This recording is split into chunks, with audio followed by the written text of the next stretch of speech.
Hi friends, good evening, welcome to IXMB। I hope आप सब अच्छे हैं and you are preparing well for examination. तो आज का हमारा जो टॉपिक है ये थोड़ा सा अलग रहेगा एंड थोड़ा सा चटपटा रहेगा। तो क्या है ये टॉपिक, देखते हैं हम नेक्स्ट स्लाइड पे। जो आज का टॉपिक है वो रहेगा India no longer fifth largest economy. तो ऐसा मैं क्यों बोल रहा हूँ? तो देखो, हमने कुछ दिन पहले एक वीडियो बनाया था जिसमें हमने बोला था India is the fifth largest economy, कि हमने यूनाइटेड किंगडम को सरपास कर दिया है। लेकिन अब वाला वीडियो में we are saying India no longer fifth largest economy. And हम यहाँ पे डेटा कोट कर रहे हैं इंटरनेशनल मॉनेटरी फंड का डेटा, राइट? तो ये लेक्चर बहुत ही इंटरेस्टिंग रहेगा एंड बहुत ही छोटा रहेगा, टू बी वेरी प्रिसाइज।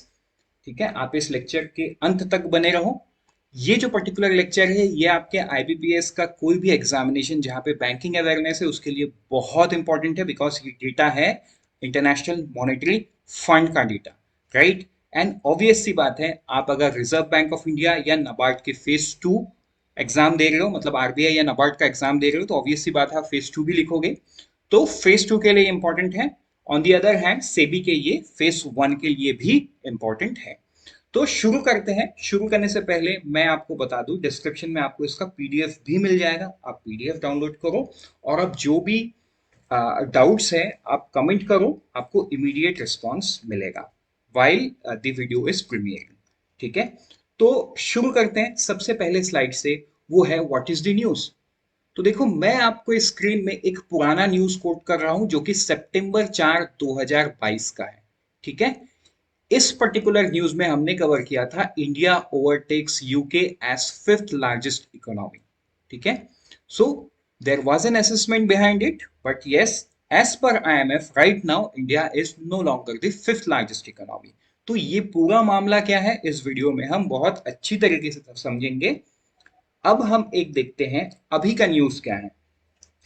अभी का न्यूज जो कि 14 अक्टूबर को, ठीक है, 14 अक्टूबर का न्यूज अगर हम देखेंगे तो India to become world's third largest economy by FY 28, मतलब 2027 28 ये वाले साल में, इस वाले साल में इंडिया वर्ल्ड का तीसरा बड़ा सबसे इकोनॉमी बन जाएगा। ये बोल कौन रहा है? ये बोल रहा है इंटरनेशनल मॉनेटरी फंड, IMF। ठीक है, तो इस लेक्चर को हम अच्छे से डिकोड करेंगे और हम ये दोनों न्यूज के कोरिलेशन को समझेंगे। देखो, मुझे ये समझ में आ रहा है कि आपको एक कंफ्यूजन है कि आपको ये वाला जो 4 सितंबर को न्यूज आया था इसको ज्यादा रिलाई करना है कि इसको। तो देखो, दोनों न्यूज ही इंपॉर्टेंट है एंड दोनों में क्या डिफरेंस है इस लेक्चर में हम डिकोड करेंगे। बट यस, हम ये वाला न्यूज जो कि 14 अक्टूबर को आया है इसको हम अच्छे तरीके से डिकोड करेंगे। So let's move forward students and let's see the projection by IMF। अब हम बात करते हैं ग्रोथ प्रोजेक्शन बाय IMF की। ठीक है, तो ये प्रोजेक्शन IMF ने दिया है अपने रिपोर्ट में, वर्ल्ड इकोनॉमिक आउटलुक। तो ये भी आपको याद रखना है, जो वर्ल्ड इकोनॉमिक आउटलुक है ये कौन रिलीज करता है? IMF। आपको सीधा सीधा क्वेश्चन पूछ सकता है, which of the following organisation releases world economic outlook. ठीक है, तो आपका आंसर होगा IMF। या सीधा सीधा पूछेगा, विच of the following document is being released by IMF। आपको नीचे ना बहुत सारा अलग अलग डॉक्यूमेंट दे देगा, उसका एक ऑप्शन होगा वर्ल्ड इकोनॉमिक आउटलुक, तो वो आपका आंसर होगा। ठीक है, तो देखो, इस पे ऐसा बोल रहा है Indian economy to grow at 6.8%। ठीक है, ग्रो एट कितना? 6.8%।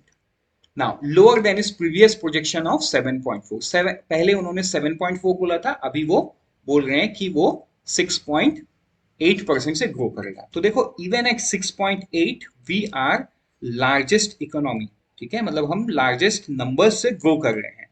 अब अगर हम कंपेयर करेंगे अलग अलग कंट्री से, स्पेशली यूनाइटेड किंगडम से, जिसका और हमारा इकोनॉमी बहुत ही क्लोज है, मतलब जो डिफरेंस है वो बिलियन में नहीं है, वो मिलियंस में है। अगर यूनाइटेड किंगडम 3.6 में ग्रो कर रहा है and हम अगर 6.8 पे ग्रो कर रहे हैं, तो कहीं ना कहीं इसी साल हम वो मिलियंस का जो डिफरेंस है उसको क्रॉस करके हम एक अच्छा डिफरेंस बना लेंगे, that will be in $1 billion. यहाँ पे शायद मैं थोड़ा सा ये मिलियन और बिलियन में आपको कंफ्यूज किया हूँ, आप डोंट वरी। ठीक है, ओवर ए पीरियड ऑफ ये 5-10 मिनट आप मेरे साथ रहो, सब क्लियर हो जाएगा आपको। अब ये था प्रोजेक्शन, बाकी कनाडा का है, इटली का है, चाइना का है। तो देखो, चाइना 3.2% से ग्रो तो कर जरूर रहा है हमसे, इन टर्म्स ऑफ परसेंटेज पीछे है, लेकिन अगर हम चाइना का जीडीपी का साइज देखें तो वो हमसे बहुत बड़ा है। तो even with 3.2% in actual terms they are far bigger, मतलब वो जो ग्रो कर रहे हैं ना वो हमसे बहुत बड़े क्वांटिटी में ग्रो कर रहे हैं। ठीक, तो परसेंटेज टर्म में भले ही वो 3.2 हो, बट एक्चुअल क्वांटिटी टर्म्स में वो हमसे बहुत बड़े नंबर से ग्रो कर रहे हैं चाइना। ठीक है, मतलब यूरोप का वाला area 3.1, Brazil, France, Mexico, Japan. ठीक है, जापान भी टॉप 6 इकोनॉमी में आता है, यूएस, जर्मनी। तो देखो सब जो माने थर्ड लार्जेस्ट, जो तीन सबसे बड़ी इकोनॉमी है, ठीक है, ये जो चार सबसे बड़ी इकोनॉमी है, because China is number 2, US at number 1, China as number 2। ठीक है, तो जो 1, 3 एंड 4 पे है वो 2% से भी ग्रो नहीं कर रहे हैं। यहाँ पे अगर हम बात करें यूएस की 1.6%, तो ऑब्वियस सी बात है यूएस का 1.6% भी इन टर्म्स ऑफ क्वांटिटी हमसे बहुत बड़ा है, क्योंकि यूएस का इकोनॉमी हमसे बहुत बड़ा है, राइट। तो ये थी ग्रोथ की बात, मतलब जीडीपी प्रोजेक्शन बाय आईएमएफ। अब हम चलते हैं हमारे वही वाले डिस्कशन में जिसको हम कर रहे थे। तो डिस्कशन कुछ इस प्रकार था। ये देखो टॉप 5 इकोनॉमी का ग्राफ, टॉप 6 इकोनॉमी का ग्राफ आपके सामने है। ये जो ब्लू वाली लाइन है ये है यूएसए का, ये रेड वाली लाइन है चाइना का। मैं लिखता हूं, ठीक है, ताकि आपको कंफ्यूजन ना हो। ये जो ब्लैक वाली लाइन है ये है इंडिया का, ये जो ऑरेंज वाला लाइन है ये है यूनाइटेड किंगडम का, एंड येलो वाला लाइन है जापान का। तो अब आप देखो कि हम कहाँ पे हैं, हम हैं 2022 में। तो 2022 में आप देखो बहुत ज्यादा डिफरेंस नहीं है, मतलब ये आप ब्लैक लाइन और आप ये ऑरेंज लाइन को फॉलो करो तो देखो कहीं ना कहीं ये ब्लैक लाइन ऊपर दिख रहा है। तो जो प्रोजेक्शन है वो हम इसी साल यूके को सरपास करेंगे, बट अभी तक हमने किया नहीं है। तो अब सवाल ये आता है, तो 4 सितंबर को जो न्यूज आया था वो क्या है, वो भी हम इस पर्टिकुलर लेक्चर पे देखेंगे, आप वरी मत करो। सो यहाँ पे 2027 का जो प्रोजेक्शन है, यूएस रहेगा 30.28 ट्रिलियन पे, चाइना रहेगा 28.25 ट्रिलियन पे, बाकी सब ऑलमोस्ट जो बाकी चार कंट्रीज है वो एकदम आसपास रहेगी विद 5.36, 5.17, 4.92 एंड 4.45। मतलब अगर हम जो हिंदी में बोलते हैं ना कांटे की टक्कर किसी में है, तो ये चार कंट्री में है, इंडिया, जापान, यूके, जर्मनी। ठीक है, ओके, मैंने यहाँ जर्मनी का लाइन नहीं लिखा, येलो वाला लाइन जो है ना ये जर्मनी का है, और ये जो ग्रीन वाला लाइन है ये है जापान का, राइट। तो ये आपको समझ में आ गया। अब हम देखते हैं जो पुराना वाला न्यूज है, ठीक है। देखो मई 20 को सबसे पहले आईएमएफ ने एक न्यूज दिया था कि 2027, मतलब उन्होंने न्यूज दिया था 2028 पे जो इंडिया है 5 ट्रिलियन इकोनॉमी क्रॉस होगा। लेकिन तब के हमारे जो चीफ इकोनॉमिक एडवाइजर थे उनको एक गलत चीज दिखा आईएमएफ के कैलकुलेशन में। सो आईएमएफ का वो कैलकुलेशन गलत मिला, so he has protested with IMF. IMF को उन्होंने बोला कि आपका ये कैलकुलेशन में थोड़ा सा मिस्टेक है, आप इसको सही करो। देन आईएमएफ फिर से नए डेटा को बताया, नए डेटा के हिसाब से फाइनेंशियल ईयर 27 में इंडिया 5 ट्रिलियन इकोनॉमी बन जा रहा है, जैसे कि आप इस प्रोजेक्शन में भी देख सकते हो। लेकिन इसको थोड़ा सा हम और डीप समझेंगे with a different data set.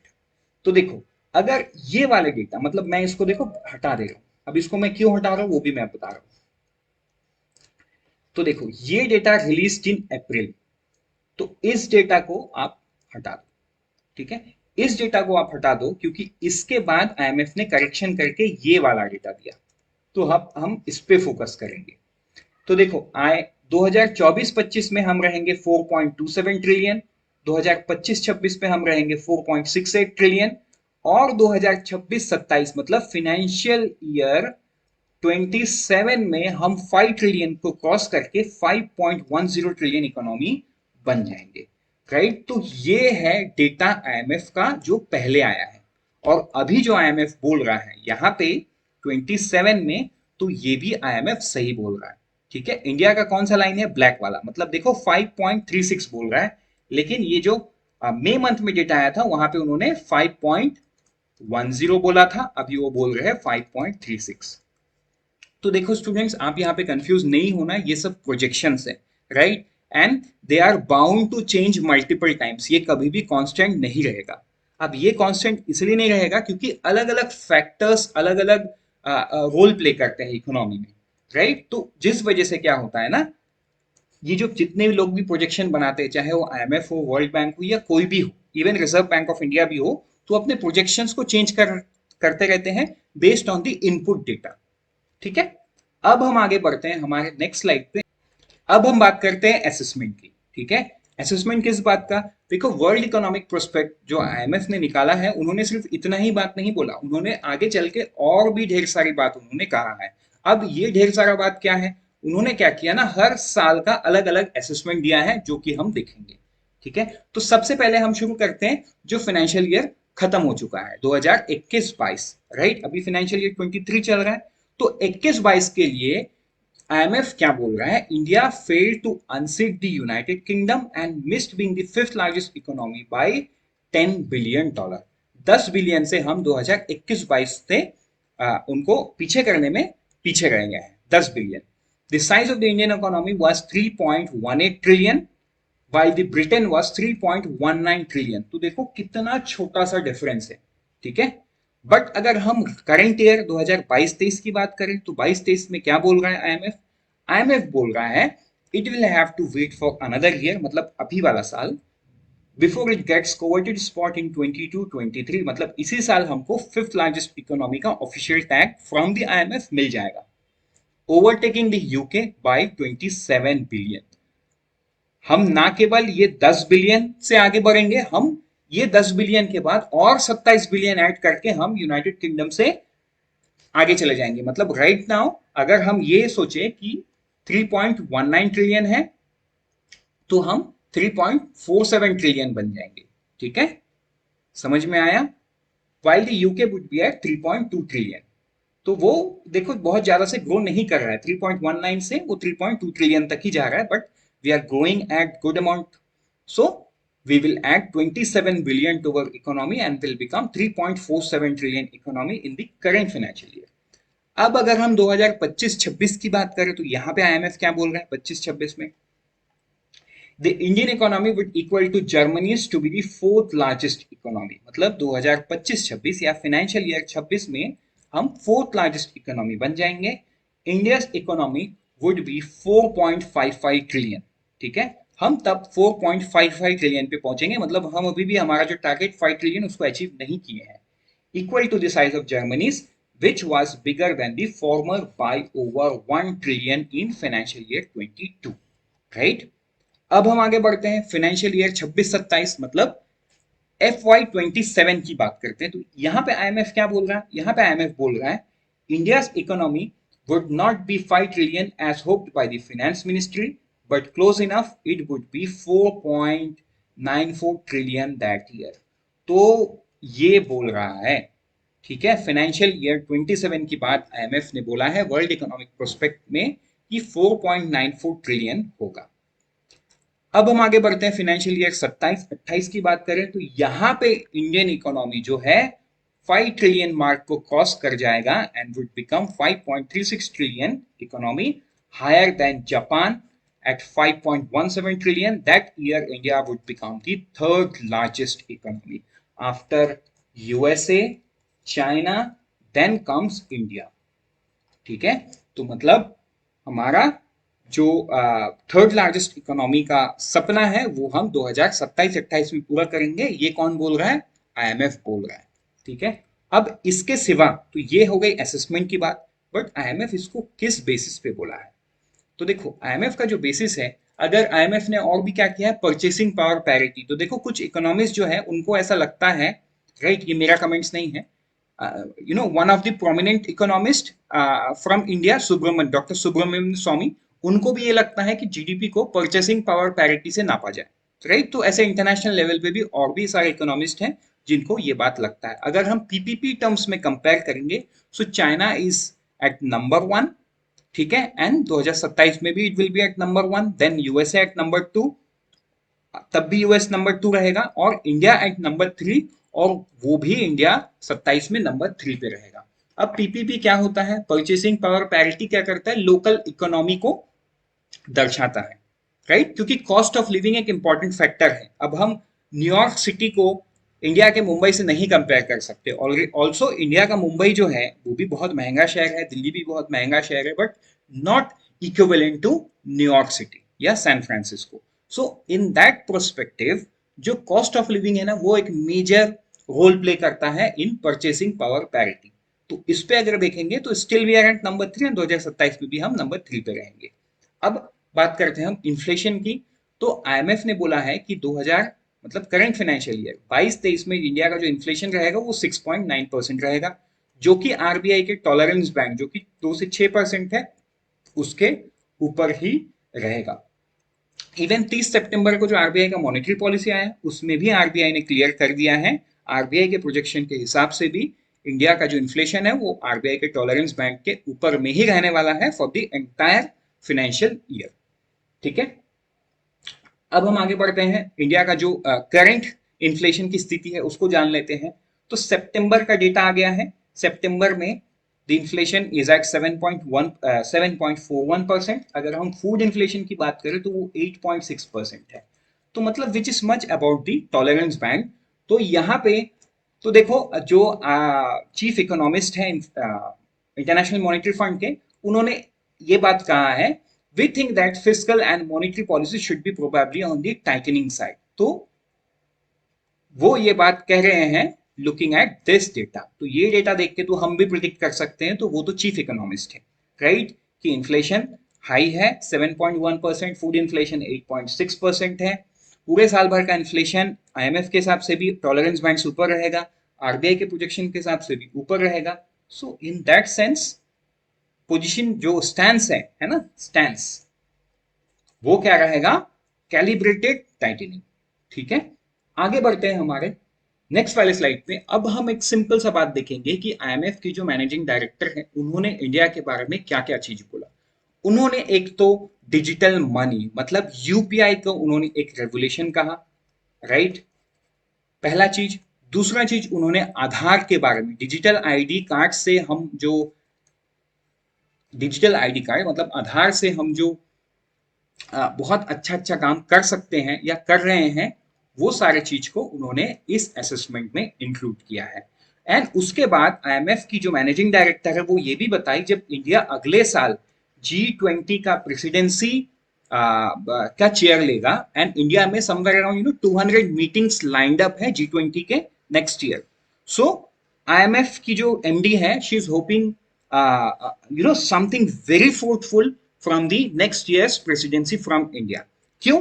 One of the reason being is the renewable energy। क्योंकि देखो इंडिया में रिन्यूएबल एनर्जी को लेके जिस स्पीड से काम हो रहा है, मतलब ऐसा स्पीड कोई दूसरे कंट्री में शायद नहीं है। One of the reason is international solar alliance. ठीक है, इंटरनेशनल सोलर अलायंस फ्रांस के साथ हमने सेटअप किया है, इसका जो गुरुग्राम में इसका हेडक्वार्टर है। तो इंटरनेशनल सोलर अलायंस साइलेंटली बहुत काम कर रहा है in towards renewable energy. Obvious सी बात है। बाकी अगर हम ऑटोमोबाइल की सेक्टर बात करें तो प्राइवेट कंपनीज भी आगे आ रही हैं। फॉर एग्जांपल गवर्नमेंट जो कंपनी है एनटीपीसी, वो भी अभी रिन्यूएबल एनर्जी या हाइड्रोजन बेस्ड इलेक्ट्रिसिटी जनरेशन पे शिफ्ट कर रहा है या रिसर्च कर रहा है। On the other hand Tata power, Adani power, ये जो बड़े बड़े पावर जनरेशन कंपनी है, ये भी कुछ hydro power and solar energy की तरफ मूव कर रहे हैं।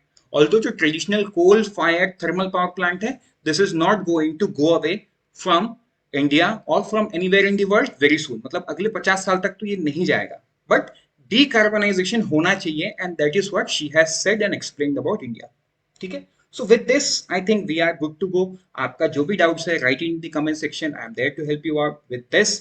Unfold your potential with IXM, and in some other lecture. Till then, prepare 50% faster with IXMP.